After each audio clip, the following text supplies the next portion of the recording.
우리 같이 인사 나누겠습니다. 주님께서 예비하신 복을 놓치지 맙시다. 금년 안에 우리 주님께서 저와 여러분 주시려고 예비하신 복을 하나도 놓치지 말고 다 받아 누리시기를 축복합니다. 자, 이 시간에 마태복음 13장 44절 말씀 읽었습니다. 말씀의 제목은 보물찾기입니다. 보물찾기. 어떤 사람이 사막을 지나가고 있는데 물이 다 떨어졌어요. 목말라 죽게 생겼어요. 그랬는데 이제 막 죽기 일보 직전인데 사막 한가운데서 펌프를 발견했어요. 펌프를.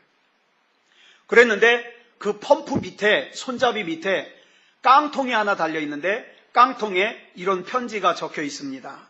제가 읽어드릴게요. 이 펌프는 1932년 6월 현재 물이 나오게 할 수 있는 완전품입니다. 지하의 물도 충분합니다. 그러나 누구든지 이 펌프를 사용하려면 바짝 말라있는 이 펌프를 먼저 적셔야 합니다. 그래서 이 펌프를 적실 수 있는 충분한 물을 준비해 놓았습니다. 펌프 옆에 있는 흰 돌을 들어보면 거기 물이 들어있는 병이 있을 겁니다. 물이 증발하지 않도록 마개를 꼭 막아두었습니다. 이 물은 겨우 펌프를 적실 수 있을 정도입니다. 그러니 이 물을 전부 펌프에다 붓고 펌프질을 하십시오. 내 말을 믿고 그대로만 하면 당신은 필요한 만큼의 물을 얻을 수 있습니다. 물을 다 얻은 후에는 내가 했던 것과 똑같이 다시 병에 물을 채워서 잘 봉한 뒤 처음 놓였던 바위 밑에 넣고 이 편지와 깡통도 다시 손잡이에 달아놓으시기 바랍니다. 추신, 만일 목마르다고 병의 물을 마셔버리면 앞으로는 더 이상 이 펌프를 사용할 수 없을 것입니다. 자, 만약 여러분이 사막을 지나가다가 이 편지를 발견했다면 여러분은 어떻게 하시겠습니까? 지금 우선 내 눈앞에 물이 한 병 있습니다. 이 물을 편지가 하라고 하는 대로 하시겠습니까? 아니면 지금 당장 눈에 안 보이는 펌프물보다는 이 한 병의 물이라도 내가 마시는 것이 내 것이 되잖아요. 여러분, 신앙이라는 것이 이렇습니다. 하나님의 약속이라는 것이 내 눈에 선명하게 보이고 귀에 확실하게 들리고 손으로 확실하게 만질 수 있는 것이라면 그 약속을 신뢰하는 게 그다지 어렵지 않을 거예요. 그런데 지금 눈에 보이지 않아요. 귀에 들리지 않아요. 손으로 만질 수도 없어요. 자, 그렇다 그래서 신앙을 이리 재고 저리 재가지고 믿으려고 하면 안 됩니다. 여러분, 내가 이 보이지 않는 펌프의 물을 마시려면요, 그 대가를 지불해야 돼요. 대가가 뭡니까? 지금 내 앞에 있는 내 생명 같은 이 물 한 병을 펌프에다가 부어야 돼요.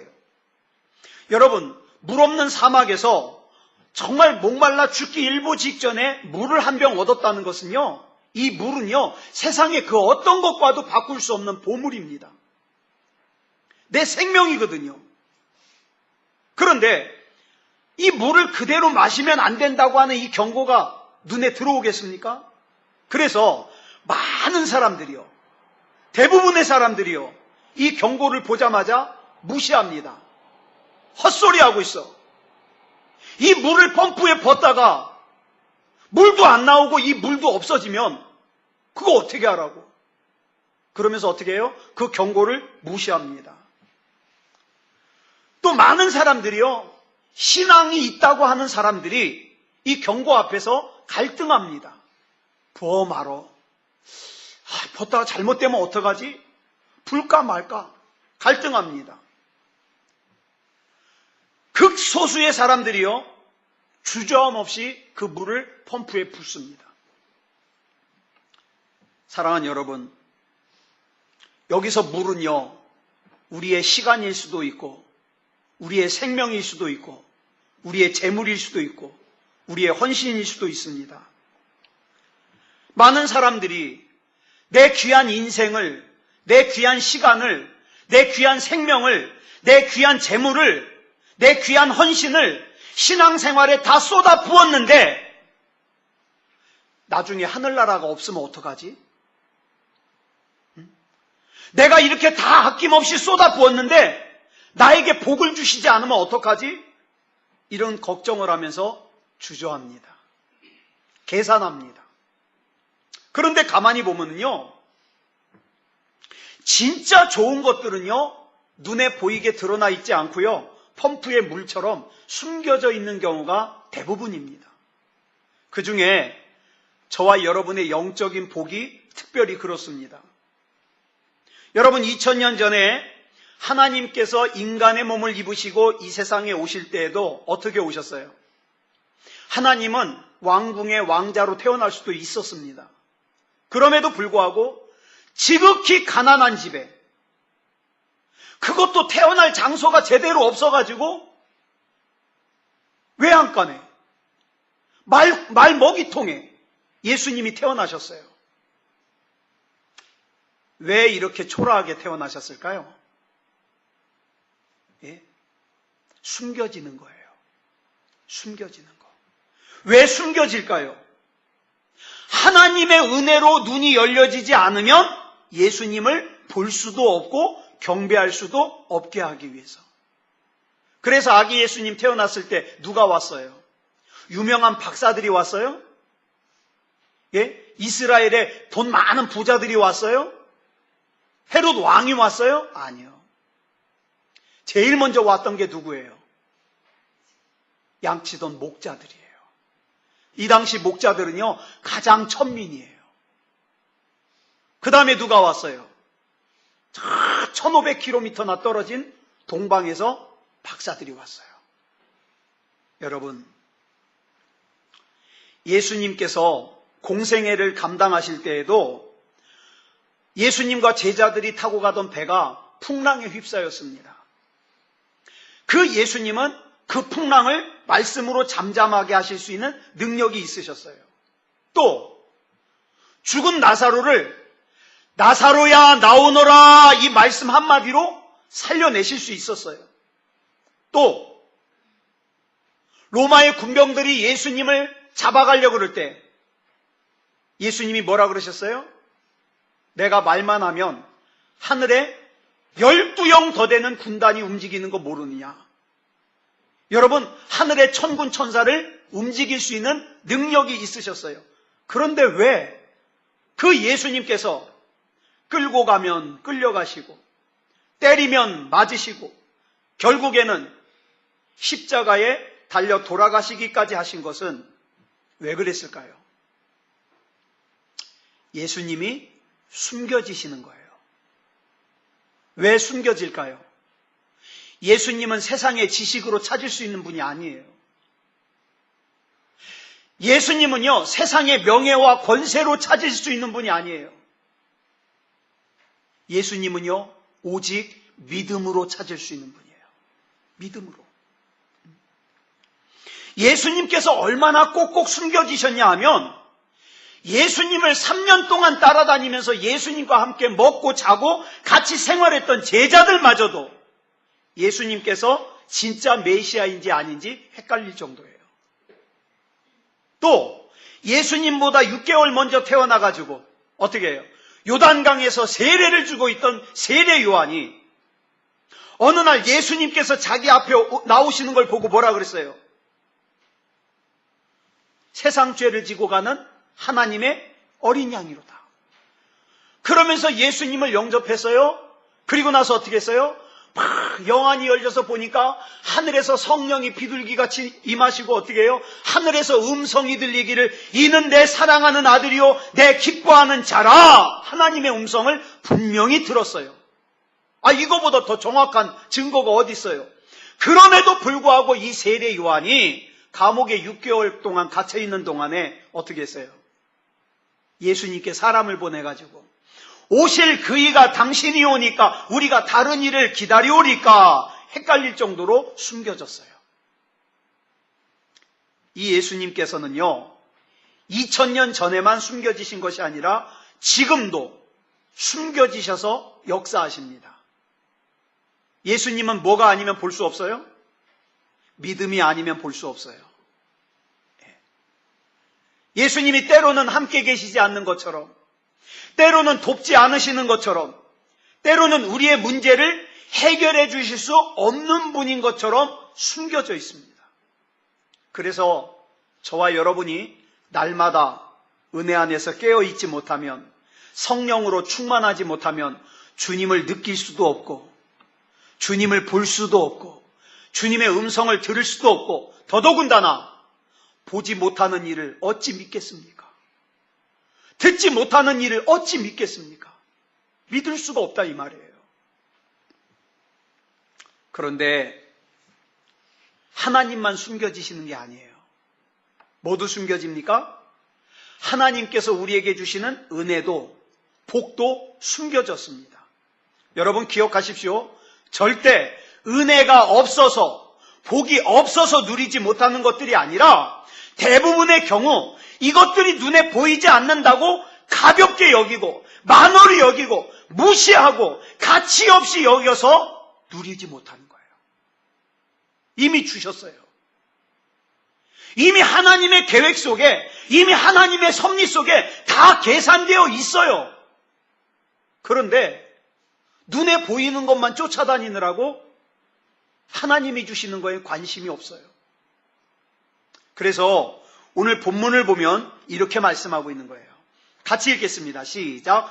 천국은 마치 밭에 감추인 보화와 같으니 사람이 이를 발견한 후 숨겨두고 기뻐하며 돌아가서 자기의 소유를 다 팔아 그 밭을 사느니라. 여러분, 우리는 이 처음을 이렇게 바꿔서 읽을 수도 있어요. 하늘로부터 오는 하나님의 복은 마치 밭에 감추인 보화와 같으니. 창세기 12장 1절을 보면 하나님께서 아브라함을 갈대아 우르에서 불러내시는 말씀이 나와요. 왜 불러내셨죠? 왜? 복을 주시려고. 복을 주시려고. 그런데 이 복이라는 게 아브라함이 가지고 싶은 복이 아니라, 아브라함이 받고 싶은 복이 아니라 어떤 복이에요? 하나님이 주시고 싶은 복이에요. 여러분, 아브라함이 원하는 복은 뭐예요? 그냥 대를 이을 수 있는 아들 하나만 주시면 돼요. 그죠? 그저 이 세상을 사는데 부족하지 않을 정도로, 남들에게 피해당하거나 업신여기지 않을 정도로 그 정도의 물질만 주시면 돼요. 이게 아브라함이 원하는 복이에요. 그런데 하나님이 아브라함에게 주시고 싶은 복은 뭐예요? 아브라함이 되게 하시는 복이에요. 한 개인을 열국의 아버지가 되게 하시는 복이에요. 갈대아 우르에서 우상이나 만들어 팔다가 우상을 섬기면서 살다가 그렇게 죽을 수밖에 없는 아브라함을 믿음의 조상 아브라함이 되게 하시는, 그것이 하나님이 주시고 싶은 복이에요. 여러분, 아브라함이 원하는 복은 자기 한계 안에 있는 복이에요. 그런데 하나님이 주시고 싶은 복은 그 한계를 뛰어넘습니다. 뛰어넘어요. 그래서 우리가 기도할 때 이렇게 기도해야 되는 거예요. 하나님, 내가 가지길 원하는 것, 그것 달라고 기도하지 말고요. 하나님이 내게 주시고 싶은 것 주시옵소서. 그리고 하나님께서 내게 주시고 싶은 것을 주시기에 합당한 준비가 되어지게 해 주시옵소서. 준비가. 여전히 예배를 무시하고 믿음다운 믿음이 아니고 하나님을 멸시하면서, 하나님을 만홀히 여기면서 하나님의 계획 속에 준비되어 있는 복을 받으려고 생각하면 그건 말도 안 되지 않아요? 그렇죠? 하나님이 준비하신 복을 받아 누리기에 합당한 내가 되게 해주시옵소서. 근데 저는요, 아브라함 얘기를 읽을 때마다 궁금한 게 있어요. 아브라함을 갈대아우르에서 불러내실 때 하나님께서 기왕에 아브라함에게 복 주실 거면 처음부터 좀 알려주시면 어때요? 아브라함아, 받아 적어라. 내가 너를 보낼 곳은 이곳인데 이곳이 젖과 꿀이 흐르는 땅이다. 근데 내가 보아하니 너 가다가 가나안으로 가다가 분명히 하란에서 머무를 거야. 그러면 그 하란에서 네 아버지 데라가 죽을 때까지 거기 머무를 거다. 네 아버지 데라가 죽으면 그때서야 가나안으로 갈 거다. 자, 받아 적었냐? 자, 받아 적었으면 한번 읽어봐. 그래가지고 다 미리 알려주시면 얼마나 속 편해요. 그런데 알려주시지 않았어요. 왜 그랬을까요? 여러분 기억하십시오. 하나님은 저와 여러분에게 알려주고 싶어요. 근데 어느 분량만큼 알려주시느냐? 감당할 수 있는 믿음의 분량만큼 알려주십니다. 여러분, 처음에는요, 아브라함에게 하나님이 다 말씀해 주셔도 아브라함이 그것을 수용할 영적 수준이 안 돼요. 그러니까 안 알려주시는 거예요. 예. 하나님은요, 이해할 수 있는 수준만큼만 알려주셔요. 히브리서 11장 26절에 보니까 뭐라고 말씀했습니까? 시작. 그리스도를 위하여 받는 수모를 애굽의 모든 보화보다 더 큰 재물로 여겼으니 이는 상 주심을 바라봄이라. 누구 얘기예요? 누구 얘기예요? 예? 누구 얘기예요? 보통 애굽 그러면 통밥이 나오잖아요. 누구 얘기예요? 모세 얘기예요. 근데 저는 참 이 말씀을 읽으면서 이해가 안 갔어요. 저는 성경책에다가 물음표. 왜 그러냐? 자, 모세는요, 그리스도 예수님보다 몇 년 전 사람이에요? 1500년 전 사람이에요. 근데 1500년 전의 사람인 모세가 누구를 위하여 수모를 받았대요? 누구를 위해서? 그리스도를 위해서. 말 돼요? 아니 1500년 후에 오시는 예수 그리스도를 위해서 1500년 전에 모세가 수모를 당했대요. 이상하죠? 여러분 무슨 뜻입니까? 이 기가 막힌 거 있어요. 모세는요, 감추어져 있는 복음을 발견했다는 뜻이에요. 만약 모세가 원하는 것이 이 땅에서의 것이 전부였다면 반드시 애굽의 그 보화를 포기하면 안 돼요. 왕자의 신분 포기하면 안 돼요. 그러나 그 모세가 애굽의 모든 금은보화와 왕자의 신분을 포기할 수 있었던 이유는 예수님께서 태어나시기 이미 1500년 전에 숨겨져 있는 복음인 그리스도의 복음을 깨달았기 때문이라는 거예요.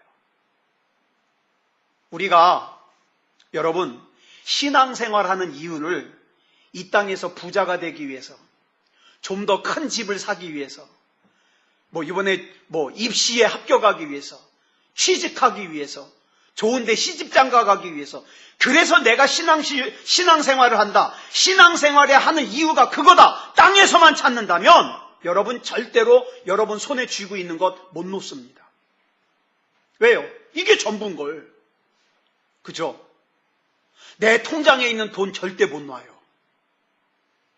내 명예 절대 못 놔요. 세상의 재미 절대 못 놔요. 근데 그거 아세요? 이걸 놓지 않으면 하나님이 주시는 거 못 잡아요. 이걸 놔야 하나님이 내게 주시는 거 붙잡을 수 있습니다. 여러분 유대인들은요, 구약 성경을 달달달 외웠어요. 구약 성경을 달달달 외웠어요. 그러나 정작 그 구약 성경 안에 감추어져 있는 복음의 비밀은 몰랐어요. 그래서 고린도후서 3장 15절에 보니까 사도 바울이 이렇게 기록하고 있어요. 시작. 오늘까지 모세의 글을 읽을 때에 수건이 그 마음을 덮었도다. 여러분, 우리가 설교를 들을 때 성경을 읽을 때 내 고집과 내 소견에 오른 대로 사는 것을 포기하지 않으면요, 수건이 내 심령의 눈을 덮어가지고 어떻게 해요? 볼 수가 없어요. 하나님의 말씀을 들어도 깨달을 수가 없어요. 하나님의 말씀을 읽어도 깨달을 수가 없어요. 그러니까 어떻게 해요? 결국 자기가 원하는 대로 살아요. 자기 하고 싶은 대로 살아요. 그런데 구약시대뿐만 아니라 오늘도 여전히 복음은 감추어져 있습니다. 그래서 성령님이 알게 해주시지 않으면 누구도 알 수 없어요. 그런데 복음만 그런 게 아니에요. 하나님이 주시는 복도 마찬가지예요. 만약 이게 감추어지지 않았다면 우리 차례까지 올까요? 돈 많은 사람들이 다 차지하죠. 그죠? 돈 많은 사람들이, 권력 가진 사람들이, 머리 똑똑하고 좋은 대학 나오고, 유전자가 우수한 사람들. 그러나 오늘 본문을 보니까 천국은 마치 밭에 감추인 보화와 같대요. 미련할 정도로 하나님 앞에 순종하고 미련할 정도로 하나님 앞에 믿음다운 믿음을 가지면 누구든지 IQ가 아무리 낮아도 집안 환경이 아무리 열악해도 하나님이 나를 위해서 준비하신 그 보화를 가질 수 있다 이 말이에요. 이 말은 천국은 돈이나 권력이나 똑똑한 머리나 좋은 학벌로 발견할 수 없도록 숨겨져 있다는 거예요. 왜냐하면 저와 여러분들이 좋은 조건이라고 생각하는 그것들이 전부 뭐예요? 성경에는 육에 속한 사람들의 조건이라고 나와 있어요. 고린도전서 2장 14절 보겠습니다. 자, 육에 속한 사람은 어떤가? 시작. 육에 속한 사람은 하나님의 성령의 일들을 받지 아니하나니 이는 그것들이 그에게는 어리석게 보이며 또 그는 그것들을 알 수도 없나니 그러한 일은 영적으로 분별되기 때문이라. 들려줘도 안 받아요. 보여줘도 안 받아요. 왜? 미련하게 보이니까. 내 모든 관심은 육에 속한 거니까. 자, 그렇다면 밭에 감추어져 있다는 말은 무슨 뜻일까? 밭이라는 것은요, 우리 일상적인 삶이에요. 일상적인 일터예요. 즉, 천국은 어디에 감추어져 있냐? 일상적인 일터에, 일상적인 삶에 감추어져 있다. 뭐 수련회를 가거나 또는 부흥회를 하거나 그러고 나면 거기가 천국인 것 같고 그게 전부인 것 같지만 아니요. 우리 주님은 뭐라 그래요? 다시 밭으로 가라. 밭으로 가라. 네. 그래서요, 여러분 분명하게 말씀드립니다. 사명을 떠난 사람, 예배를 떠난 사람, 하나님의 영광을 위하여 쓰고자 하는 마음이 없는 사람은 절대 천국을 누리지 못합니다. 예. 이것이 바로 저와 여러분이 교회만 다니는 교인이 되면 안 된다는 이유예요. 하나님께서 주시는 천국은, 하나님께서 주시는 은혜는 우리의 일상적인 삶에 감추어져 있어요. 여러분, 여러분의 직장에서 왜 여러분이 그리스도인다운 그리스도인이어야 됩니까? 그 직장 가운데 하나님이 숨겨놓은 보화가 그래야 발견할 수 있기 때문에. 예? 그저 사람들 속여가면서 누가 있으면 열심히 일하는 척하다가 누가 없으면 일 안 하고 그러면 하나님이 그 안에 숨겨놓은 보물을 발견할 수가 없어요. 사랑하는 여러분, 그렇기 때문에 하나님께서 맡겨주신 그 일상적인 사명을 잘 감당하는 사람에게 발견되어지는 게 뭐냐? 그게 바로 천국의 은혜입니다. 천국의 은혜예요. 그러니까 신앙생활은 특별한 비법이 없어요. 신앙생활은 쉬지 않고 파야 됩니다. 쉬지 않고 파야.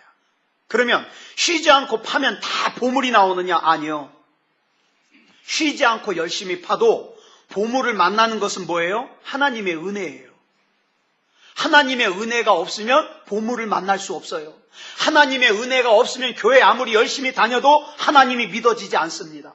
하나님의 은혜가 없으면 아무리 기도해도 그 심령이 동하지 않습니다.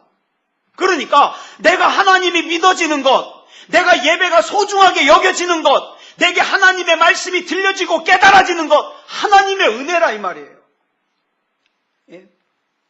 분명히 말씀드렸어요. 우리 하나님은 가능성으로 일하시는 분이 아니라 하나님의 약속을 믿는 믿음으로 일하시는 분이다. 그렇기 때문에 우리는 우리에게 맡겨진 일에 최선을 다하면서 살되 가장 중요한 건 뭡니까? 하나님의 은혜를 주시옵소서. 하나님의 은혜를 주시옵소서.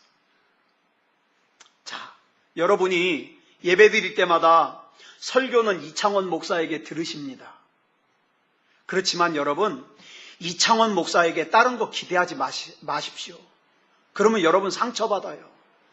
내가 이 사정 목사님에게 얘기 안 해도 목사님이 잘 알아주겠지. 천만에 저는 몰라요. 저는 눈치가 얼마나 없는지요. 여러분이 대놓고 직설적으로 얘기 안 하면 저는 몰라요. 예를 들어서 우리 신집사님이 손을 다치셨잖아요. 내일 수술하십니다. 그런데 얘기를 만약에 안 해요. 이 정도 우리 집에 일이 있으면 목사님이 알아서 기도해 주셔야지. 제가 안 와요? 저 기도 안 하면 어떻게 해요? 목사가 돼가지고 이런 사정도 모른다고. 아니요. 저는 그런 사람 아니에요. 너무 과대평가하지 마세요. 저는 여러분의 사정을 얘기해 줘야 아는 사람이에요. 얘기해 줘야 제가 여러분을 위해서 기도합니다. 그리고 문제가 해결되면 얘기를 해줘야 제가 중단해요. 실컷 기도 부탁해가지고 열심히 기도하고 있는데 너 그 문제 어떻게 되냐? 목사님 벌써 해결됐는데요? 그것도 모르고 목사는 얘기해줘야 알아요. 얘기해줘야. 여러분, 그러니까 설교는 이창원 목사에게 들으시되 기대는 누구에게 하자? 예, 하나님께 하자. 그렇다 그래서 이창원 목사 함부로 대하라는 말 아니에요. 예? 맛있는 것도 좀 자주 사주고. 자, 제가 새소망교회 이제 목회 19년 차 들어가는데 예, 짜장면 한 번도 안 사준 사람들은 회개하시라고. 19년. 세상에 짜장면 한 번도 안 사주고 말이에요. 그리고 뭘 저기 하겠다고. 농담입니다. 뼈 있는 농담. 근데 여러분, 갈라디아서 6장 6절에 이런 말씀 나와요. 복 받는 비결 중에 하나예요. 시작. 가르침을 받는 자는 말씀을 가르치는 자와 모든 좋은 것을 함께하라. 골치 아픈 얘기만 갖고 오지 말고요. 예? 삼겹살도 좀 구워주고 좋은 거 함께하자 이 말이에요. 자, 그러나 여러분 다 정리해서 그렇지만 반드시 기억해야 될 것은 뭐예요? 은혜는 누구로부터만 온다? 하나님께로부터만 온다. 이만희로부터 안 와요. 정명석 지옥 갈 사람들이에요. 예? 한학자 통일교 지옥 갈 사람들이에요. 저 동방신교 그 이상하게 생긴 아줌마 교주 지옥 갈 사람들이에요. 그래서 우리는요 다른 데는 눈은 돌리지 말고 오직 하나님을 향하여 우리 몸과 마음과 우리 모든 집중을 하나님을 향하여 집중해야 돼요. 네. 또 하나 여기 보니까 이 말씀에서 또 하나 중요한 것은요 이 사람은요 보화를 찾으려고 일한 게 아니에요. 그저 맡겨진 일에 열심히 일을 하다 보니까 보화를 찾은 거예요. 여러분 보상을 받으려고 일하는 거는 잘못된 거예요. 그냥 그 일이 좋아서 하나님께서 나 같은 사람에게도 이런 일을 맡겨주셨구나. 그 일이 좋아서 일을 하다 보니까 하나님의 은혜가 느껴지고 하나님의 보물이 느껴지는 거예요. 복 받으려고 예배 드리는 사람 불행한 사람. 복 받으려고 기도하는 사람 불행한 사람. 그냥 하나님의 은혜가 감사해서 예배 드렸더니 하나님의 은혜가 감사해서 기도했더니 그 자체가 복이 되더라. 네. 여러분 보화에만 마음이 가 있는 사람들은요 자기가 기대한 대로 보화가 임하지 않으면 어떻게 해요? 시험 들어요. 야, 내가 그렇게 열심히 예배 드렸는데 이게 뭐야? 내가 그렇게 헌금 많이 했는데 이게 뭐야? 그쵸? 지금도 물론 간증하는 사람들이 많이 있습니다만 저 어렸을 때는 무지하게 많았어요. 하여튼 교회마다 간증 집회하는 게 쉬지 않을 정도니까 막 여기저기서. 근데 이 사람들이 왜 다 사라졌을까요? 많은 사람들이 함정에 빠졌어요. 무슨 함정에 빠졌냐? 다른 사람들의 간증을 들으면서 아, 저 사람을 만나주신 하나님 나도 만나야 되겠다는 생각을 가지는 게 아니라 와, 저 사람이 했던 저 방법대로 내가 쫓아해서 복 받아야지. 왕의 재정을 갖다가 얘기하니까 어떻게 해요? 나도 저렇게 해가지고 돈 많이 벌어야지. 이거 지금 방향을 무지하게 잘못 잡은 거예요. 복 받을 수 있는 속성 과정을 찾으려고 그래요. 그랬던 사람들이 거의 다 시험에 들어요. 왜요? 중요한 것은 방법이 아니라 은혜예요. 나는 주님이 아니면 안 됩니다. 이 시간 미련한 방법이지만 세상 사람들이 나를 볼 때는 미련하다고 생각하지만 난 그래도 주님이 아니면 안 되기 때문에 나는 하나님을 예배하는 것이고 하나님 앞에 기도하는 것이니 나는 하나님 앞에 맡겨졌으니 나는 하나님이 책임져 주시옵소서.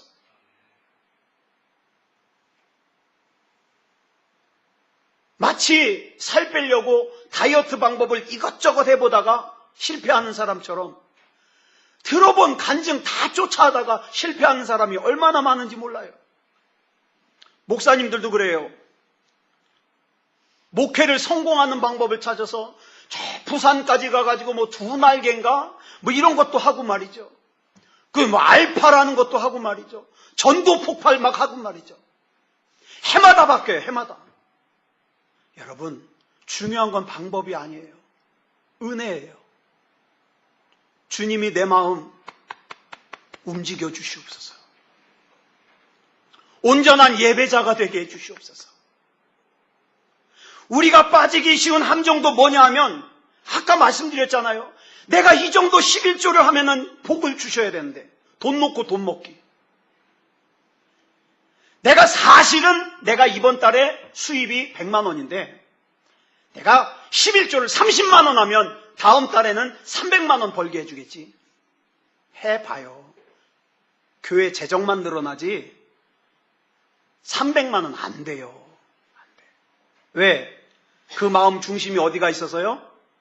돈에가 있어서.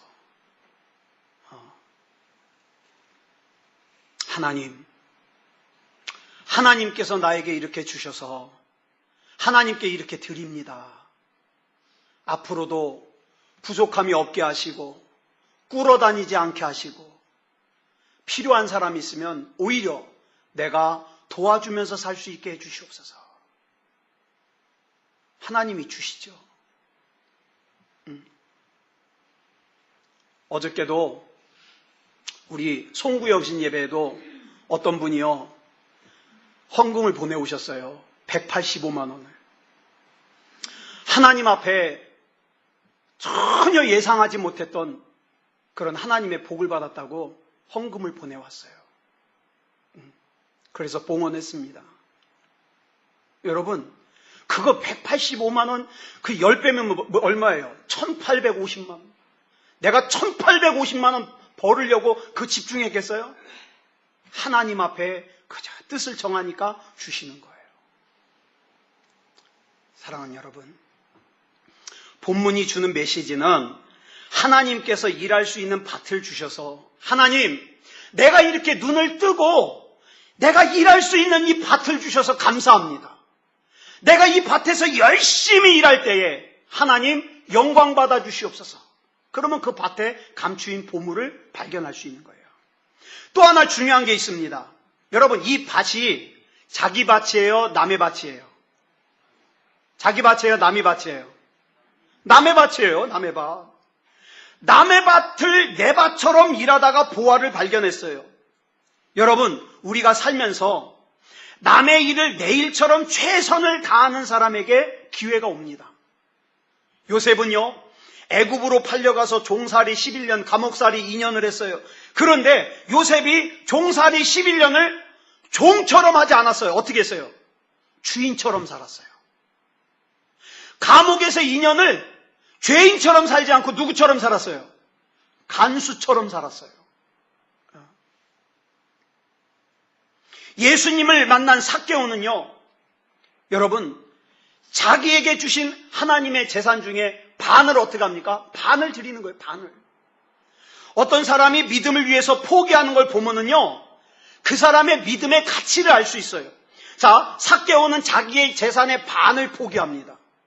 예수님을 만난 사마리아 여인은 자기가 가지고 있던 물동이를 버려둡니다. 모세는요, 뭘 버렸어요? 애굽의 금은보화와 왕자의 자리를 포기합니다. 예수님을 만난 제자들은요, 배와 그물을 버립니다. 반면에 마태복음 9장에 보니까 부자 청년이 나와요. 이 청년은 영생에 관심도 있었고 간절하게 그 영생을 원했어요. 그런데 예수님께서 이 청년에게 소유를 팔아 가난한 자들에게 주라. 그리하면 하늘에서 보화가 내게 있으리라. 그리고 와서 나를 따르라. 그랬더니 어떻게 해요? 자기 소유를 버릴 수가 없어가지고 근심하며 그냥 돌아갑니다. 뭘 포기하고? 뭘 포기하고? 영생을 포기하고. 여러분, 잘 들으세요. 진짜 신앙은 내가 얼마나 뭘 쌓아 놓았느냐가 아니라 얼마나 큰 것을 버렸느냐로 알 수 있어요. 우리 누가 뒤 좀 잠깐 나가보세요. 네. 자, 여러분은 신앙을 위해서 뭐까지 포기해 보셨습니까? 예? 그 포기하는 그 정도가 뭐예요? 그 포기하는 정도가 그게 믿음의 크기예요. 믿음의 크기. 또 하나, 우리가 본문에서 우리가 주의 깊게 볼 것은요, 보화를 발견한 이 사람은요, 가서 보화만 판 것이 아니라 밭을 샀어요. 함께. 밭을. 여러분, 보화가 생기는 마당에 밭이 필요가 있어요, 없어요? 밭은 필요 없어요. 보화만 캐갖고 가면 돼요. 그런데 그 보화만 캐갖고 가면 뭐예요? 도둑이에요. 그러니까 내가 쓸모없이 생각되는 그 밭까지 샀다는 거예요. 우리 그리스도인들이 하나님의 은혜를 입기 위해서는요, 내 마음에 드는 것만 할 수 없습니다. 내 마음에 드는 것만. 때로는 내 마음에 안 들어도 해야 돼요. 왜? 그것이 내 밭이니까. 거기에 내 보물이 있으니까. 자, 말씀을 정리하겠습니다. 여러분, 하나님께서 저와 여러분에게 주시는 복은요, 좋은 포장지에 담겨 있는 거 아니에요. 기억하세요. 하나님이 우리에게 주시는 복은요, 포장지가 상당히 안 좋아요. 수고해야 되고, 때로는 힘들어야 되고. 근데 여러분, 소풍 가가지고 보물찾기 다 해보셨죠?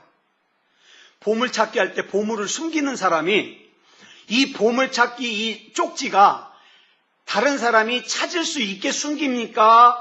찾을 수 없게 숨깁니까? 희한하죠? 보물찾기 쪽지를 숨기는데 나 같으면 땅을 한 30cm 파고 숨길 것 같아. 못 찾아야지. 근데 희한해요. 소나무 껍데기에다 살짝 이 쪽지가 보이게 이렇게 해놓기도 하고, 어쩔 때는요, 이렇게 대리석 가까운데 위에다가 그냥 얹어놓기도 하고. 이건 뭐예요? 찾아라 이 말이에요. 찾아라. 보물찾기는요, 찾으라고 숨겨놓는 거예요. 찾으라고. 하나님의 보물은요, 찾으라고 숨겨져 있는 거예요. 근데 그 찾는 과정에서 필요한 것이 뭐다? 믿음이다. 믿음이다. 믿음만 있으면 누구든지 다 찾을 수 있다. 하나님을 이용해 먹으려고 하는 사람은 절대 못 찾는다. 이게 우리 신앙생활의 신비예요. 그래서 뭐라고 기도합니까? 어리석은 자들에게는 보여주시고 똑똑한 자들에게는 숨기시고. 왜? 똑똑한 사람들은 뭘 동원해요? 자기의 지식과 자기의 경험을 동원해요. 근데 어리석은 사람은 붙들 수 있는 것이 예수 그리스도 이름밖에 없거든요. 그런 사람들에게 보여주신다 이 말이에요. 만약 일은 죽어라고 했는데도 하나님께서 숨겨놓으신 보물을 아직 발견하지 못했다. 하나님 마음이 얼마나 답답할까요? 나도 답답하지만 보물 찾으라고 보이게 숨겨놓으신 하나님도 답답해요. 야, 내 말을 좀 믿고 내 약속을 좀 믿고 조금만 더 인내하지. 거기서 인내하지 못하고 예배의 자리에서 떠나고 기도의 자리에서 떠나고 믿음의 자리에서 떠나고 얼마나 답답한 거예요. 사랑하는 교우 여러분, 절대로 일만 하지 마시고 이른 새벽부터 밤 늦게까지 일만 하지 마시고 하나님이 숨겨놓으신 보물을 찾읍시다. 하나님이 약속하신 말씀 붙들고 하나님이 좀 찾아라. 난 너에게 주고 싶어. 그 숨겨진 보물을 좀 찾으시기 바랍니다. 하나님께서는요, 요셉에게 진짜 주시고 싶은 것은 11년 동안의 종살이와 2년 동안의 감옥살이가 아니에요. 그 포장지로 싸고 있는 뭐예요? 하나님의 복을 주고 싶은 거예요. 하나님께서 다윗에게 진짜 주시고 싶은 것은 사울이 괴롭히는 것이 아니라 그 사울이 괴롭히는 포장지로 싸놓은 하나님의 복을 주고 싶은 거예요. 하나님께서 욥에게 진짜 주고 싶은 것도요, 고난이라고 하는 포장지로 쌓여져 있는 복을 주고 싶은 거예요. 근데 만약에 포장지만 보고 나 이거 싫다고 믿음도 놓아버리고 하나님의 복도 놓아버리고 그러면 얼마나 어리석고 불쌍한 인생이 되겠냐 이 말이에요. 자, 2016년도 하나님이 감춰놓으신 하나님 앞에 숨겨진 보물 다 찾읍시다. 저와 여러분의 인생에 숨겨진 보물 찾읍시다. 우리 가정에 숨겨진 보물 찾읍시다. 내가 믿음으로 반응하면 하나님이 나 책임지십니다. 주여 그 보물 주시옵소서.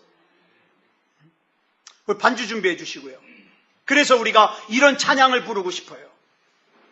주님과 함께하는 이 고요한 시간에 나는 주님의 보좌 앞에 내 마음을 쏟습니다. 내 모든 것을 아시는 주님께 나 감출 것 없습니다. 나는 다른 것 의지할 것 없으니 그저 예수 그리스도 이름으로 나가니 주님께서 감추어 놓으신 보물 찾게 해 주시옵소서.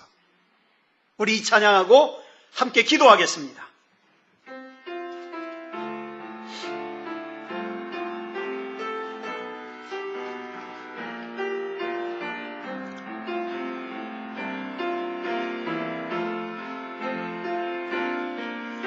주님과 함께하는 이 고요한 시간, 주님의 보좌 앞에 내 마음을 쏟네. 모든 것 아시는 주님께 감출 것 없네. 내 맘과 정성 다해 주 바라나이다. 온 맘 다해 사랑합니다. 온 맘 다해 주 알기 원하네. 내 모든 삶 당신 것이니 주만 섬기리. 온 맘 다해 나 염려하지 않아도 맺을 것 아시니.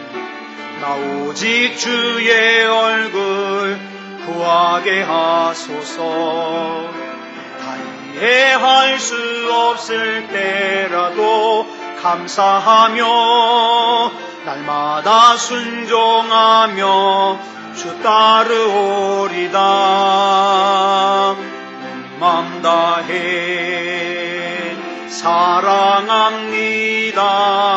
온 맘 다해 주 알기 원하네. 내 모든 삶 당신 것이니 주만 섬기니 온 마음 다해. 우리 이 시간 기도하겠습니다.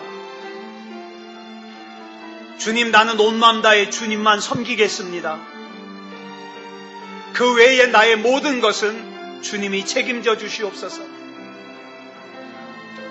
나에게 찾으라고 주님이 숨겨놓으신 그 보물을 오직 믿음으로 다 찾게 해주시옵소서. 누리게 해주시옵소서. 우리 이 시간 다 같이 합심으로 기도하겠습니다. 사랑의 하나님, 은혜를 감사합니다. 하나님의 은혜 가운데 이 시간에 우리 2016년도 첫 번째 주일 예배를 하나님 앞에 드립니다. 아버지 하나님, 그저 교회 다니는 사람이 되지 말게 하여 주시고 예수 믿는 사람이 되게 하여 주시옵소서. 아버지 하나님이여, 그저 세상의 방법 다 동원하다가 여유가 나면 하나님을 찾는 것이 아니라 나는 하나님이 아니면 안 됩니다. 하나님만이 나를 책임져 주실 수 있습니다. 하나님 앞에 믿음다운 믿음이길 원하고 아버지 하나님 앞에 바로 설 수 있게 하여 주시옵소서. 사랑의 아버지 하나님, 성령으로 충만하게 하여 주셔서 온전한 믿음으로 반응할 수 있게 하여 주시옵소서. 사랑의 아버지 하나님, 하나님이 나를 위해서 예비해 두신 그 놀라운 복들을 아버지 하나님이여 참으로 보잘것없는 포장지로 쌌다 할지라도 하나님은 나를 실망시키지 않는 분이요, 하나님은 나에게 가장 좋은 것을 주시는 분이심을 의심하지 말게 하시고 믿음으로 나아갈 수 있게 하여 주시옵소서. 우리 하나님께서 붙잡아 주시고 인도해 주시옵소서. 아버지 하나님이여, 더욱더 하나님을 가까이 알게 하시고 믿음다운 믿음이게 하시고 이 마지막 때에 우리 하나님 앞에 변질되지 않는 믿음으로 살게 해 주시옵소서. 하나님께서 붙잡아 주실 줄 믿사오며 그리스도 예수님의 이름으로 간절히 기도드려 싸움나이다. 아멘.